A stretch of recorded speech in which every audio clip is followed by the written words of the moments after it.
Սպերջենի աստվածաշնչյան ընթերցանություն ամեն երեկո, մայիսի 19 Եվ նա սրտանց ուզեց, որ մեռնի, երրորդ թագավորաց 19-րդ գլուխ 4-րդ խոսք։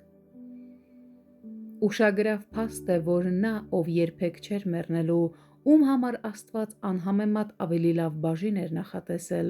ով հրեղեն կառքերով երկինք էր տարվելու և հափշտակվելու էր, որպեսզի մահ չտեսներ, այսպիսի աղոթք էր անում. «Ով Տեր, իմ հոգին առ, որովհետև ես իմ հայրերից լավը չեմ»։ Երրորդ թագավորաց 19-րդ գլուխ 4-րդ խոսք։ Եվ այստեղ մենք մի հիշարժան ապացույց ունենք, որ Աստված միշտ չէ, որ դրական է պատասխանում մեր աղոթքներին, թեև ըստ էության դրանք երբեք էլ անպատասխան չեն մնում։ Տերը Եղիային ավելի լավ բան տվեց, քան նա էր խնդրում, և այդպիսով լսեց և պատասխանեց նրան։ Տարօրինակ էր, որ առյուծասիրտ Եղիան այնքան էր ընկճվել Հեզաբելի սպառնալիքներից, որ մահ էր խնդրում։ Սակայն որքան բարի ու ողորմած էր մեր երկնավոր Հայրը,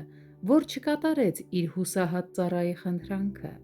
Հավատքի աղոթքի մասին վարդապետությունը սահմանափակում ունի։ Մենք չենք կարող ակնկալել, որ Աստված կտա մեզ ամեն բան, որ մենք կխնդրենք։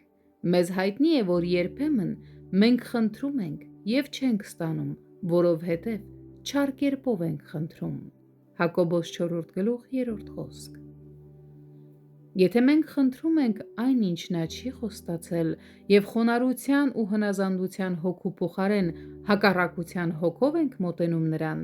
և եթե մենք նրա կամքին ու նախախնամության որոշումներին հակառակ ենք աղոթում, պարզապես մեր ցանկություններն ու քմհաճույքները բավարարելու համար, անտեսելով նրա փառքը, ապա չպետք է ակնկալենք, որ պատասխան կստանանք նրանից։ Սակայն եթե մենք աղոթում ենք հավատքով և առանց երկմտելու,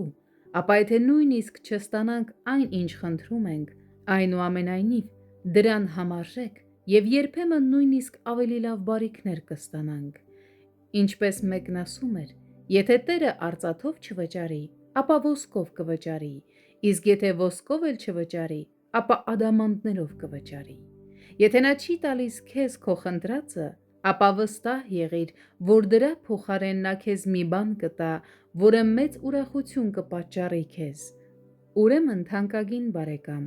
հարատևիր աղոթքի մեջ, և թող այս երեկոն օրհնյալ բարեխոսության ժամ դառնա քեզ համար, սակայն ուշադիր եղիր, թե ինչ ես խնդրում։